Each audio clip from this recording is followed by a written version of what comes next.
Hey, what's up, everybody? BDO 44 coming at you with another video. All right, so I'm running around here scraping for NBA news, trying to find anything that I could talk about that is actually tangible and isn't from my brain. And I came up with very little, very little. But we do have a signing that's pretty interesting to me. Derrick Jones Jr. signed a one-year deal with the Mavs. Not sure how much the deal is for, so I'm not going to comment any opinion about that other than I think he's a good acquisition for their team. I really do, even though you don't know that the role will be there for him to be on the floor very much. I love the idea of them adding yet another defensive minded wing to their situation. They've done a marvelous job of getting defensive players added to their situation after what I thought was one of the worst defensive Mavs teams ever seen last year. In the second half of the season, they had nothing to show for what they needed to do on a defensive end. This year, I think they have done everything that you would want to see them do, just about everything in regards to adding a defensive talent to their roster. So Derrick Jones Jr. is yet another player in that vein. Did some good things with the Chicago Bulls last year. It's kind of lost his way in the NBA as a role player. After having a good start with the Miami Heat, I think he was ending up in Portland for a second, a few other places as well. I think he did about as well as anywhere with Chicago last year, though. So I think the Mavs are in for a player that could potentially outplay whatever they're expecting him to do. I think it's a good bet that he does, actually. Um, at 26 years of age, you just think that if he could just get the right opportunity with his athleticism, his defensive prowess, his ability to kind of play bigger than he is, help on weak side blocking situations, just overall be a fantastic lob threat, maybe even hit a three-point shot here and there. I just feel like the best is yet to come from this particular role player. So Derrick Jones Jr. with the Mavs for a one-year deal. Hopefully he can play up his value quite a bit and get himself a real contract in this league for the first time. So I don't think he's too far-fetched from that, especially coming into this year with him being kind of in an NBA gym for the last, 6 years, however long it's been. This should be a year where he has whatever the level of a breakout would be. I would expect that from him in a situation like this, where they're likely going to have good complementary pieces defensively on the floor to help him with what it is that he already does well, and probably more of an opportunity with the Mavs than he probably had with Chicago and all of the wings that they had on that team. So yeah, that's what I think. Derrick Jones is gonna have a pretty good opportunity to get himself some real money this year with the Mavs if they can just find a way to use him, and I don't think it's too crazy to think that they will. So next thing to talk about is a few games on the docket that I did not mention in my video yesterday that they've released information on. The Lakers will be playing the Clippers on November 1st. So that's the first Laker-Clipper matchup. Not sure who's the home floor team there. And on October 26th, our Lakers have our home opener against the Suns. And the game before that will be the Milwaukee Bucks and the Philly 76ers in that early docket game. So those are just two games, or rather three games, that have been announced ahead of schedules being released. And the next thing that I think I want to mention is a player that is probably not going to be in the NBA for at least another year and a half, 2 years, but a guy who reclassified, and it looks like he's going to be one of the better defensive prospects maybe we've ever seen. A guy by the name of Cooper Flagg. Cooper Flagg is a guy who's now reclassified from the 2025 class to the 2024 class, which means he's eligible to be drafted in 2025. Kind of confusing, but that's exactly how that goes. You're not going to see him in this draft coming up, but you're going to see him in the one after that. And I think if all things line up the way that it is, he's probably going to be the next big thing. You know what I mean? Wembanyama was this year's big thing. Next year, there's going to be a couple players, but nobody as big as Cooper Flagg. That's what I'm telling you. You're just going to skip past next year as it pertains to what we're expecting, and the next big superstar is probably going to be coming in at 25. So Cooper Flagg, what I've learned from this young fella's game, and studying, not really studying, I ain't gonna lie. I've been watching content of people who've done the due diligence of doing the studying for us. So I guess that is studying in 2023. But watching content on on Cooper Flagg, and what I found is that this is somebody that is going to dominate the defensive side of the glass, in a defensive side of the ball. Rebounding, yes. So the glass was not necessarily misspoken, but where he really makes his money and is with his motor defensively blocking shots. This dude is the kind of guy who's gonna put up stat lines that allow for like 5 and 6 blocks in one game, along with like 30 points and 15 boards. So that's who he's going to be. 7 blocks. I think he averaged like 7 or 8 blocks in some tournament that he was just in right now. It's like some ridiculous numbers that he's putting up. Really, really astonishing stuff. Now, granted, some of the competition he's going up against, from what I understand, is a bit questionable. Not the highest level of competition in his high school situation there, but he has done dominant things against higher level talent when he has played against them just the same. At the end of the day, this is a hawk defensively, and he has a motor like a Kevin Garnett type of guy. He's always looking to be a part of every single play, and that's the motor on the guy. And then he just has talent. You know, when you think about a guy who can block a 3-point shot, he's one of the best at that to date.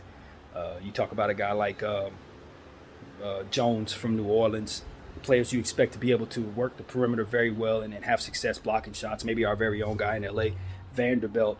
Obviously, guys like Wembanyama come to mind, Giannis. Guys that you just think can meet people at the top of their arc when they're shooting 3-point shots. Cooper Flagg has a gift for it and may be the best of all time at it if he continues on the path he's on. So that's who that is. That's one of the best shot blockers we've ever seen in high school basketball. So, yeah, be very aware. I'm always of the mindset of letting people know when something special is coming. There is a European guy coming out in 24 that I think is extremely special. He's like a wizard, like a wizard with the basketball, Kyrie-ish type of stuff that this European guy got coming out, and I will talk about him. But Cooper Flagg is the next big superstar prospect. I think that's the next guy that we're all very excited about. So that's what I want to let people know. Be aware of Cooper Flagg. I pledge allegiance to the flag. It's coming.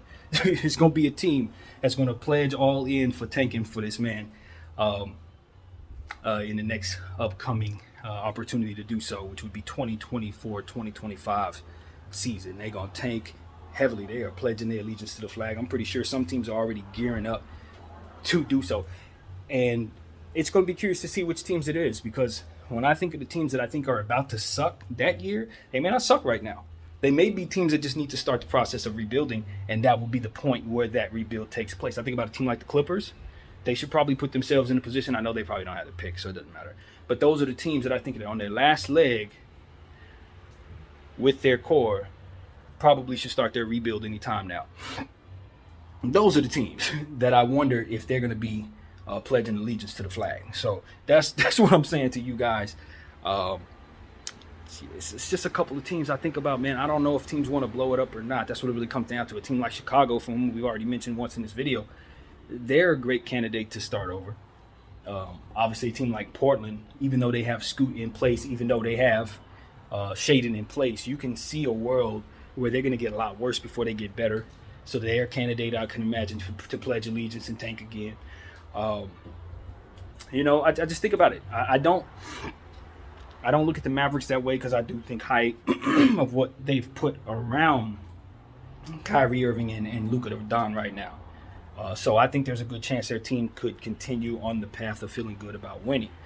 But this is what I'm talking about when I say to everybody, there's always going to be another prospect, so keep yourself flexible, keep your picks. If you're going to go all in, be cognizant that you're going all in in a random year. You know what I mean? Don't look at right now as the only now, because there's going to be many nows after this that you're going to have to be prepared for, and a lot of teams just forego that for whatever set of reasons. And maybe it works out for them. Teams like Toronto, it works out for them. They go all in and it works. Other teams, obviously not, and they wish that they were in a position to have their natural born pick so that they can tank like the Clippers would otherwise be able to and get Cooper Flagg or whoever the next player would be. But instead, they go all in a random year, mortgage all of those picks, and then when it's time for them to suck bad enough to receive Cooper Flagg, he's going somewhere else. And it's like, you don't want that. You don't ever want that. And so that's what I want to say. I just feel like so many teams are in the mindset of continuing on a path that's going to make them bad, while letting players like that go to different franchises that they're not probably supposed to be going to. And a guy like Cooper Flagg ends up in OKC. It's like, why the hell? You know what I mean? It's because teams keep mortgaging their future. And guys like Sam Presti are the teams that ultimately see the value in taking those players. But they don't need Cooper Flagg. You know what I mean? He OKC, the last team that needs to get a player of that caliber is them. You know what I mean? So it's like, at this point, I just want, I get it. Teams have mortgaged their, everything. I get it. Those players and those draft equity is valuable in the hands of who has it, whoever that is, whether they have too much of it or none at all. It's valuable there. But for the league to be overall better, you want guys to get off to the right start. You want guys to get into the right situation, especially if they're of a high level, like a Cooper Flagg. A guy like Cooper's probably dreaming about getting $500 million contract in 2030. Can he get off to that path if he gets drafted to a situation where they already have his position in place solidified? Maybe he's not the greatest example, because likely he would supersede whoever you have in place based on his level of expectations of what you think he may be. But even then, it's like, that is the kind of situation that a lot of players are being drafted into, that we talk about ad nauseum on this channel, where they just end up as high-level guys, career backups, simply because they end up going to the wrong spot, because all of this that we've already talked about, mortgaging franchises and teams hoarding these valuable high-level lottery talents that they got in trade while having their own that they're also drafting. So it just makes for overload of talent. And then likely the free agent's going to want to go there too. You get a situation like Fred VanVleet going to Houston, where Houston has that issue, but they also need to give up all the money that they also have in free agency cap space. So it's like a guy like Fred's going to also go there to further reinforce the logjam. And it's like, it's not no one's fault. It's just the circumstance at hand. When you have teams that don't realize what they have is valuable and don't hold on to it, end up giving up to teams who do understand that it's valuable, as we've already said, and have too much of it. It's just bad all the way around. It's bad. It makes for a bad field.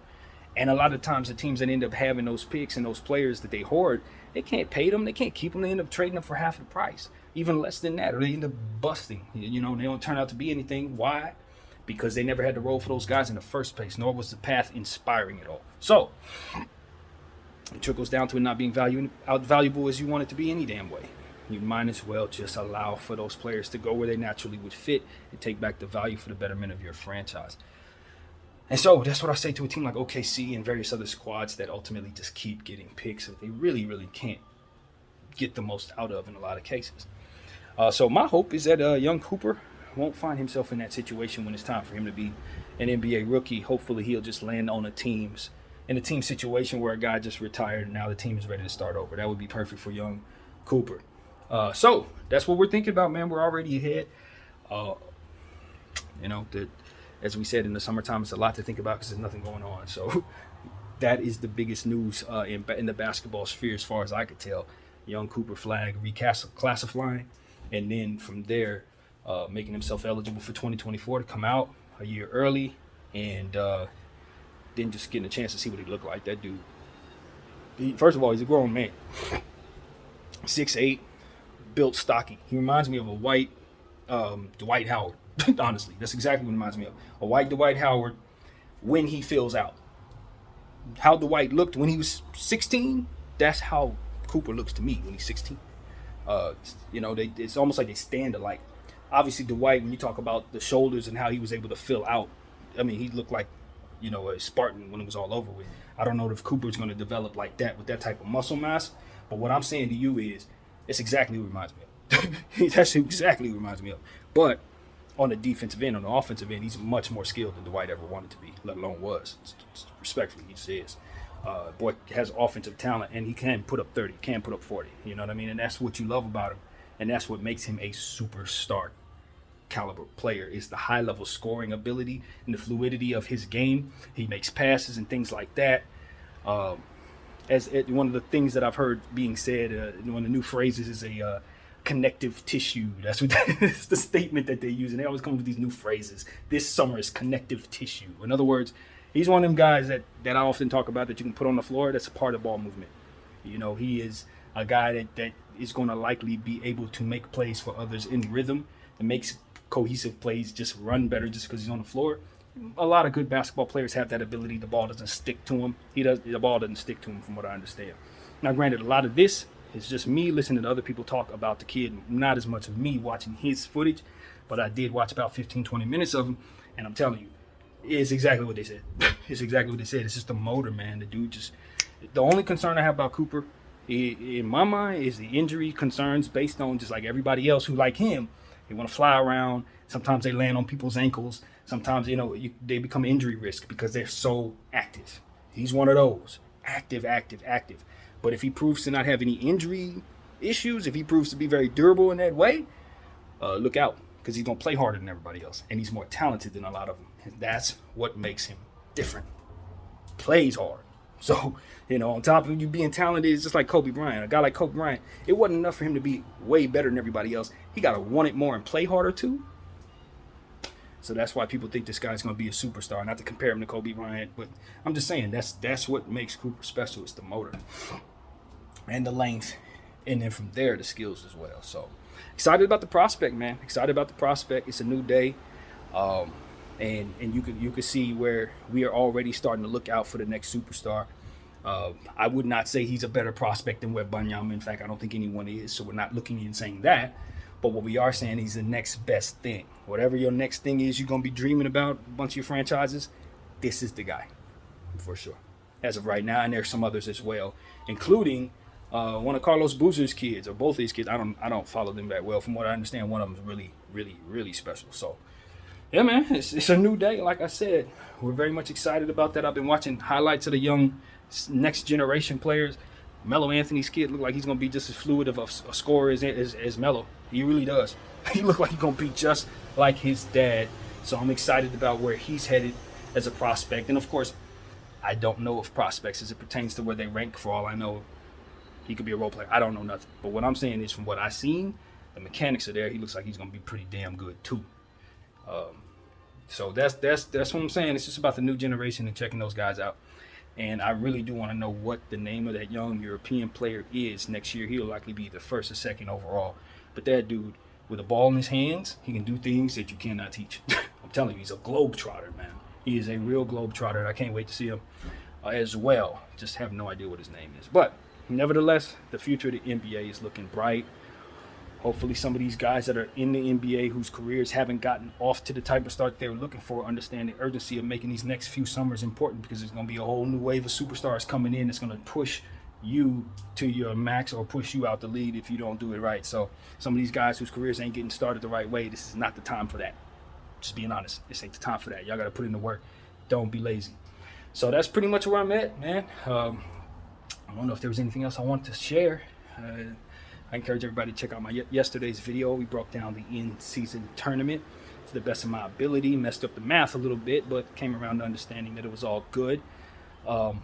Everything lined up there. So, yeah, looking forward to that. And just continuing to kick through this dog butt of a summer, because it is not all that great. Hopefully, the United States team can get a victory in the wee hours of the morning. I think they play somewhere around like 4 in the morning or something like that. Luka is not expected to play for his team, Slovenia. He is not going to play against the U.S. A lot of people are saying he's ducking the smoke. I doubt it. I mean, the common retort to that is he's cooked all these dudes in the NBA over and over again, so why would he be afraid of them now? But it is different when you put them all together. He's not cooking a bunch of star-level guys every night with the Mavericks. He's beating a few of them on each team each and every night. If he had to go up against a fleet of them by himself, I don't know if it goes the same way. So I'm not saying that he is ducking smoke, but I am definitely telling you that it's not the same thing. It's not the same thing. So let's make that very clear. But I would not accuse him of being that way. He doesn't have that type of personality or demeanor, as far as I can tell. That's not a trait that Luka appears to have at all. So I don't subscribe to that. But I do think that his absence gives me some cause for concern, just like Porzingis' absence with the foot gives me cause for concern. But it's so early into the summertime, even if there is something to be concerned with, there's still a lot of time to heal before the season starts. But you don't want to hear nothing about a super duper star like that having anything pulling him away from the game in the offseason. That you don't want. So if I'm a Mavericks fan, I would be just fine if Luka the Don just decides to pull out of this tournament entirely. Wouldn't hurt my feelings. And I feel the same way about Austin Reeves, too, as a Laker fan. I'm just going to be honest with you. I've never been a massive fan of summertime basketball as it pertains to the risk for the players and injury. The possibility of a guy being perfectly fine when the season ends and then having a season-ending injury because of something that happened in the summertime. We've seen it with Paul George in the leg. I don't ever want to see it again. And that's why I have mixed feelings about USA basketball as a whole. I do. I'm an NBA guy, and I'm selfish as it pertains to my teams and my league being healthy when the season starts. That's just how I feel. But I understand that USA basketball is extremely important to a lot of people. Global basketball for your country means a lot more than the NBA to a lot of players. And so, that's just my preference. As an NBA first person who only cares about the NBA championship and really doesn't have much invested in other stuff that has to do with basketball outside of the NBA, I just want to make sure my guys are healthy for the season, and that's it. So that's just where I stand on that. But nevertheless, there is a lot of good that could come from these guys playing with one another, getting to know one another. And so I like that for all those guys just the same. Mixed feelings. So that's the thought there, man. Is there anything else I want to give you guys? I don't believe so. I think we're all set here. I appreciate everybody for rocking with BDF 44. I'm out.